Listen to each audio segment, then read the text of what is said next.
ಇನ್ನು ಗೊಬ್ಬರ ಗಲಾಟೆ ಜಿಲ್ಲೆ ಜಿಲ್ಲೆಯ ಗಲ್ಲಿ ಗಲ್ಲಿಯಲ್ಲೂ ತಾರಕಕ್ಕೇರಿದೆ. ಸಮಸ್ಯೆಯನ್ನ ಬಗೆಹರಿಸಬೇಕಾದಂತವರು ಮಾತಿನ ಯುದ್ಧಕ್ಕೆ ನಿಂತಿದ್ದಾರೆ. ಕೇಂದ್ರ ಸರ್ಕಾರ ಗೊಬ್ಬರ ಸರಬರಾಜು ಮಾಡಿದೆ ಅಂತ ಬಿಜೆಪಿ ಸಮರ್ಥಿಸಿಕೊಳ್ತಾ ಇದ್ರೆ, ಇಲ್ಲ ಕೇಂದ್ರದಿಂದ ಸರಿಯಾಗಿ ಗೊಬ್ಬರ ಬಂದಿಲ್ಲ ಅಂತ ಕಾಂಗ್ರೆಸ್ ತಿರುಗೇಡು ಕೊಡ್ತಾ ಇದೆ. ಇದರ ಎರಡರ ನಡುವೆ ಬಡುವಾಗ್ತಾ ಇರುವಂತದ್ದು ಮಾತ್ರ ರೈತರು.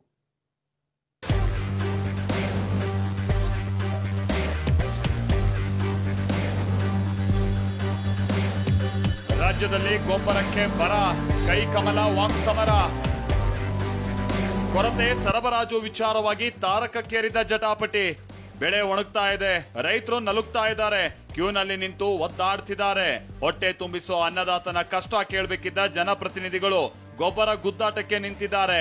ಕೇಂದ್ರ ಸರ್ಕಾರ 8.73 ಲಕ್ಷ ಮೆಟ್ರಿಕ್ ಟನ್ ಗೊಬ್ಬರ ಕೊಟ್ಟಿದೆ, ರಾಜ್ಯ ಸರ್ಕಾರವೇ ಸಮರ್ಪಕವಾಗಿ ಹಂಚಿಲ್ಲ ಅಂತ ಬಿಜೆಪಿ ಆರೋಪಿಸ್ತಾ ಇದೆ. ಆದ್ರೆ ಇದನ್ನ ತಳ್ಳಿ ಹಾಕಿರೋ ಸಿಎಂ ಸಿದ್ದರಾಮಯ್ಯ ಹಾವೇರಿ ಗೋಲಿಬಾರ್ ಅನ್ನ ನೆನಪಿಸಿ ತಿವಿದಿದ್ದಾರೆ. 8,73,00,000 ಮೆಟ್ರಿಕ್ ಟನ್ ಇವರು ವಿತರಣೆ ಮಾಡಿರೋದು 7,08,000 ಅಪ್ರಾಕ್ಸಿಮೇಟ್ಲಿ 7 ಲಕ್ಷ. ಇನ್ನು ಉಳಿದಿದ್ದು ಎಲ್ಲೋಯ್ತು?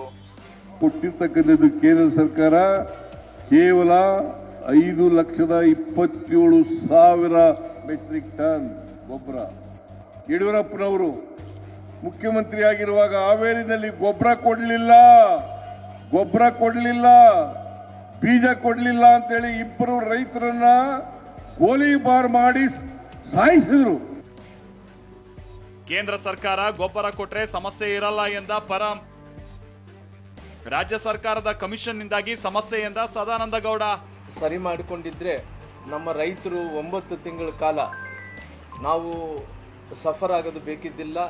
ಆದರೆ ಸರ್ಕಾರ ಮಾಡಿದಂಥ ಎಡವಟ್ಟದಿಂದ ಅವ್ರ ಮುಂಜಾಗ್ರತೆ ಕ್ರಮಗಳು ತಗೊಂಡಿಲ್ಲದಕ್ಕೋಸ್ಕರವಾಗಿ ಇವತ್ತು ನಾವೆಲ್ಲರೂ ಕೂಡ 9 ತಿಂಗಳು ನಾವೆಲ್ಲರೂ ಕೂಡ ಕಾಯಬೇಕಾಗುತ್ತೆ. ಈ ಕೇಂದ್ರ ಸರ್ಕಾರದವರು ನಮಗೆ ಸರಿಯಾದ ಸಮಯಕ್ಕೆ ಗೊಬ್ಬರಗಳನ್ನು ಕೊಟ್ಟರೆ ಯಾಕೆ ಈ ಪ್ರಾಬ್ಲಮ್ ಬರುತ್ತೆ? ಇನ್ನೂ ಕೂಡ ಬರಬೇಕು. ಕೇಂದ್ರ ಸರ್ಕಾರದಿಂದ ನಮಗೆ ಬರಬೇಕಾದಂಥ ಗೊಬ್ಬರದ ಪ್ರಮಾಣ ಇನ್ನೂ ಬಂದಿಲ್ಲ. ಈಗಾಗಲೇ 5 ಲಕ್ಷ ಚಿಲ್ಲರೆ ಈಗಾಗಲೇ ಅವರು ಕೊಟ್ಟಿದ್ದಾರೆ. ಇನ್ನು ಸ್ವಲ್ಪ ಬಾಕಿ ಇದೆ, 1 ವಾರದಲ್ಲಿ ಬರ್ತದೆ. ಇವರ ರಾಜ್ಯದಲ್ಲಿ ನಡೆಯುವಂಥ ಈ ಬ್ಲ್ಯಾಕ್ ಮಾರ್ಕೆಟಿಂಗ್, ಇವರ ರಾಜ್ಯದಲ್ಲಿ ನಡೆಯುವಂಥ ಒಂದು ಕಳ್ಳ ವ್ಯವಹಾರಗಳು, ಇವರ ರಾಜ್ಯದಲ್ಲಿ ನಡೀತಾ ಇರುವಂಥ ಕಮಿಷನ್ಗಳು, ಇದರಿಂದಾಗಿ ಇದು ಕ್ರಿಯೇಟ್ ಆಗಿದೆ. ಇಟ್ಸ್ ಎ ಆರ್ಟಿಫಿಷಿಯಲ್ ಇದು ಕ್ರಿಯೇಷನ್. ಬಿಜೆಪಿ ಅವರಿಗೆ ಕೇಂದ್ರದ ಬಳಿ ಕೇಳಲು ದಮ್ಮಿಲ್ಲ ಎಂದ ಚಲುವರಾಯಸ್ವಾಮಿ. ನಾನು ಕೇಳ್ತೇನೆ, ಇವರಿಗೆ ಸರ್ಕಾರ ನಡೆಸಲಿಕ್ಕೆ ಬರ್ತಾ ಇಲ್ಲ. ಯಾಕೆ ಸರ್ಕಾರ ನಡೆಸಲಿಕ್ಕೆ ಬರ್ತಾ ಇಲ್ಲ ಕರ್ನಾಟಕದ ಕಾಂಗ್ರೆಸ್ ಗೌರ್ಮೆಂಟ್ಗೆ ಅಂದರೆ, MLAಗಳನ್ನ, ಅಧಿಕಾರಿಗಳನ್ನ, MP ಗಳನ್ನ ಕರೆದು ಸಭೆ ಮಾಡಿ ಒಂದು ಪ್ರಸ್ತಾವನೆ ಇಂಡೆಂಟ್ ಕೇಂದ್ರ ಸರ್ಕಾರಕ್ಕೆ 30 ಜಿಲ್ಲೆಗಳದ್ದು ಕನ್ಸಾಲಿಡೇಟ್ ಮಾಡಿ ಕಳಿಸ್ಬೇಕು. ಏನು ಮಾಡೋಕ್ಕೆ ಕೆಲಸ ಇಲ್ಲ. ಕೇಂದ್ರದಲ್ಲಿ ಹೋಗಿ ಇರೋ ರಾಜ್ಯ ಸಮಸ್ಯೆನ ಹೇಳೋಕ್ಕೆ ದಮ್ಮಿಲ್ಲ. ನಾನು 15 ದಿವಸ ಮುಂಚಿತವಾಗಿ ಎಲ್ಲ MP ಗಳಿಗೆ ಲೆಟರ್ ಬರೆದಿದ್ದೀನಿ, ಈ ರೀತಿ ಸಮಸ್ಯೆ ಆಗುತ್ತೆ, ನೀವೆಲ್ಲ ಕೋಆರ್ಡಿನೇಟ್ ಮಾಡಬೇಕು ಅಂತ. 4 ಜನ ಮಂತ್ರಿಗಳಿಗೂ ಲೆಟರ್ ಬರೆದಿದ್ದೀನಿ. ಈ ನಡುವೆ ಅತ್ತ ಕೇಂದ್ರ ರಸಗೊಬ್ಬರ ಸಚಿವ JP ನಡ್ಡಾ ಅವರನ್ನ ಭೇಟಿಯಾದ ಬಿಜೆಪಿ ಸಂಸದರು ಗೊಬ್ಬರ ಸರಬರಾಜಿಗೆ ಮನವಿ ಮಾಡಿದ್ದಾರೆ.